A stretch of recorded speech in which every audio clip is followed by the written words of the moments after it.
How was a journey like ಏನು ups and downs ನೋಡಿದ್ರಿ, ಏನು ಸಕ್ಸಸ್ ಪಡೆದ್ರಿ? ಸರ್ 2011 ನಾನು ಸ್ಟಾರ್ಟ್ ಮಾಡಿದ್ಮೇಲೆ ತುಂಬ ಚೆನ್ನಾಗಿತ್ತು. ಆ್ಯಕ್ಚುಲಿ ಅದು ಹಳೆ ಶಾಪು, ಅಲ್ಲಿ ಹಳೆ ಕಸ್ಟಮರ್ ಇದ್ದರು. ನನಗೆ ಮುಂಚೆ ಒಬ್ಬರು ನಾನು ಆ ಶಾಪ್ನ ಸ್ಟಾರ್ಟ್ ಮಾಡಿದವರು ತುಂಬ ಹೆಸರು ಮಾಡಿದರು. ಕೇರ್ಲೆಸ್ ಮಾಡ್ತಿದ್ರು. ಅದು ಯಾವ ಥರ ಅಂದರೆ ಆಯಿತು ಸರ್ ಹೇಳ್ತೀನಿ ಹೋಗಿ ಅನ್ನೋದು. ನಾನು ದುಡ್ಡು ಹಾಕೋಕ್ಕೆ ರೆಡಿ ಇದೆ, ಎಲ್ಲೋ ಒಂದು ಕಡೆಯಿಂದ ಸಾಲ ಮಾಡಿದೆ, ಮಾಡೋಕ್ಕೆ ರೆಡಿ ಇದೆ, ಸ್ಟಾರ್ಟಪ್ ಮಾಡೋಣ ಮತ್ತೆ ಕಂಟಿನ್ಯೂ ಮಾಡೋಣ ಅಂತ. ಸೊ ಆಮೇಲೆ ಏನೋ ಫೈನಲಾಗಿ ಒಂದು ದಿವಸ ರಿಕ್ವೆಸ್ಟ್ ಮಾಡಿ ಅವರು ಆಯಿತು ಕಂಟಿನ್ಯೂ ಮಾಡಿ ಅಂತೇಳಿ ಮತ್ತೆ ನಾನು ಡಿ ತೊಗೊಂಡು ಕೊಟ್ಟು ಕಂಟಿನ್ಯೂ ಮಾಡಿದೆ. ಸೊ ಇವತ್ತು ಅವರು ನನ್ನ ಹುಡ್ಕೊಂಡು ಬರ್ತಾ ಇದ್ದಾರೆ, ನಾನು ಅವ್ರನ್ನ ಹುಡ್ಕೊಂಡು ಹೋಗ್ತಾ ಇಲ್ಲ. ವಾವ್, ಅಂದರೆ ಆ ಲೆವೆಲ್ ಕ್ವಾಂಟಿಟಿಗೆ ಬೆಳೆದಿದ್ದೀರಾ? ಖಂಡಿತ. ಬರೀ 50,000 30,000 1 ಲಕ್ಷ ಬಿಸ್ನೆಸ್ ಮಾಡ್ತಾ ಇದ್ವಿ. ಆ 1 ಲಕ್ಷ 2 ಲಕ್ಷ ಆಯಿತು. ಸೊ ಹಂಗೆ ಕಂಟಿನ್ಯೂ ಆಯಿತು. 2 ಲಕ್ಷ 3 ಲಕ್ಷ 30 ಲಕ್ಷ 40 ಲಕ್ಷ ಆಯಿತು. ನಾನು ಎಕ್ಸೈಡ್ಗೆ ಎವ್ರಿ ಮಂತ್ ಕೂಪ್ಸ್ ಬಿಲ್ಲಿಂಗ್ ಮಾಡ್ತೀನಿ, ಪರ್ಚೇಸ್ ಮಾಡ್ತೀನಿ. Cost item? ಹೌದು, ಎಸ್ ಸರ್.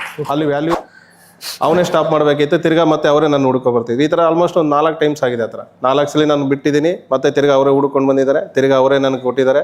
ಆಯ್ತು ಸರ್ ನೀವೇ ಮಾಡಿ ಅಂತಿದ್ರೆ. ಈಗ ಬೇರೆ ಕಾಂಪಿಟೇಟರ್ ನಮ್ಮ ಏರಿಯಾದಲ್ಲಿ ಮಾಡಬೇಕು ಅಂತಂದರೆ ಅವ್ರು ಯೋಚನೆ ಮಾಡ್ತಾರೆ, ಓ SRS ಅವರು ಇದ್ದಾರೆ, ನಾನು ಅಲ್ಲಿ ಬೇಡ ಸರ್ ಬೇರೆ ಏರಿಯಾ ಕೊಡಿ ಅಂತಾರೆ.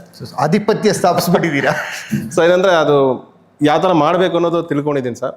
ಆ ಥರ ಇತ್ತು. ನಾನು 2024 ಲಾಸ್ಟ್ ಇಯರ್ ಆಗಸ್ಟಲ್ಲಿ BTA ಜಾಯ್ನ್ ಆಗಿದ್ದು. BTA ಜಾಯ್ನ್ ಆಗೋಕ್ಕೂ 2 ಮಂತ್ಸ್ ನಾನು ನೋಡಿದ್ದೀನಿ. ಫೇಸ್ಬುಕ್ಕಲ್ಲಿ ನೋಡ್ತಿದ್ದೆ, ಲೈಕ್ ಮಾಡ್ತಿದ್ದೆ, ಮಾಡಲೋ ಬೇಡವೋ, ಜಾಯ್ನ್ ಆಗಲೋ ಬೇಡವೋ, ಏನು ಮಾಡೋದು, ಸುಮಾರು ಯೋಚನೆ ಮಾಡಿ ಆಮೇಲೆ ಫೈನಲಾಗಿ ಮಾಸ್ಟರ್ ಕ್ಲಾಸ್ ನಾನು ಜಾಯ್ನ್ ಆದೆ. ಅಟೆಂಡ್ ಮಾಡಿದೆ, ಕಂಟಿನ್ಯೂಸ್ ಅಟೆಂಡ್ ಮಾಡಿದೆ. ನನಗೆ ಅರ್ಥ ಆಯಿತು ನೀವೇನು ಹೇಳ್ತಾ ಇರೋದು ನನಗೆ ಹೇಳ್ತಾ ಇದ್ದಾರೆ 100%. ನಾನು ಇದೆಲ್ಲ ತಪ್ಪು ಮಾಡ್ತಾ ಇದ್ದೀನಿ ಅಂತ ನನಗೆ ಗೊತ್ತಾಯ್ತು ಅಲ್ಲಿ. ಸೊ ಡೈಮಂಡ್ ಮೆಂಬರ್ಗೆ ಡೈರೆಕ್ಟಾಗಿ ಜಾಯ್ನ್ ಆದೆ. ಪವರ್ ಆಫ್ ಸೈಲೆನ್ಸಲ್ಲಿ ನನಗೆ ಕಂಪ್ಲೀಟಾಗಿ ನನಗೆ ಫುಲ್ಲು ಏನು ಮಾಡಬೇಕು, ನಾವು ಏನು ತಪ್ಪು ಮಾಡ್ತಾ ಇದ್ದೀವಿ, ನೀವು ಅಲ್ಲಿ ನೆಗೆಟಿವ್ನೆಲ್ಲ ಯಾವ ಥರ ತೆಗೆದಿದ್ರಿ, ಅದೆಲ್ಲ ನನಗೆ ತುಂಬ ಇಷ್ಟ ಆಯಿತು. ಇಮಿಡಿಯೇಟಾಗಿ ಅಲ್ಲಿ ಡೈಮಂಡ್ ಮೆಂಬರ್ ಆದೆ. Shankar, like last year August join ಆದ್ರಿ, ಪವರ್ ಆಫ್ ಸೈಲೆನ್ಸ್ ಎನರ್ಜಿ ತೊಗೊಂಡ್ರಿ. 3 ಮಂತ್ಸಲ್ಲಿ ಅಕ್ಟೋಬರಲ್ಲೇ 1 crore ಅಚೀವರ್ ಅವಾರ್ಡ್ ಪಡ್ಕೊಂಡ್ರಿ. ಎಸ್ ಸರ್, ಹೌದು. That's fastest 1 crore achiever award. Because ನಿಮ್ದು ವಾಲ್ಯೂಮ್ ಇದೆ, ಡಿಸ್ಟ್ರಿಬ್ಯೂಷನ್ ಕೂಡ ಇದ್ರಿ, ಸ್ಮಾರ್ಟ್ ಆಗಿ ಬೆಳೆದ್ರಿ. So from here where you'd like to see yourself in 10 years down the line?